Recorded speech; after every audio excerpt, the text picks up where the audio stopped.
сонша күткен тойымыз бір-ақ сәтте өтті де кетті. Сол бір сәтте күліп ойнау да болды, жылау да болды. Үйде сіңілім екеуміз бірге дайындалып шықтық. Сіңілімді өзім бояндырып, шашын жасап киіндірдім. Өзімнің әдемі образымды Нұр коллекшннан алдым. Неше түрлі образдардың ішінде көзіме оттай басылғаны осы көйлек болды.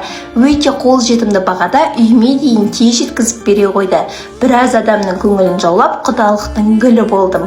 Уже құдалықта мамам тос айтып жатып жылап қалды. Оны көріп бәріміз бір жылап алдық. Кешкісін ұзатуын бастадық. Папа мен мама түр бермей қонақтардың көңілін көтеріп жүр. Күйеу баламыз осындай әдемі гүл шоқтарымен келіп төрімізге жайғасты. Сіңіліме ән арнадым. Бауырлары гүл шоқтарын сыйлады. Жүрекке ең ауыр тиетін сәт ол сәукеле кигізу сәті. Сіңілім бар болған 18 жаста ешқайсымызды қимады.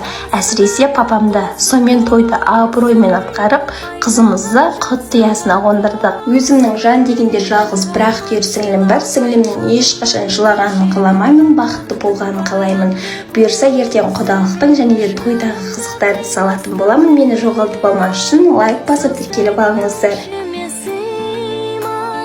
Қош енді қошаман жар болсын жасаған, қолымды бұлғаймын қимай.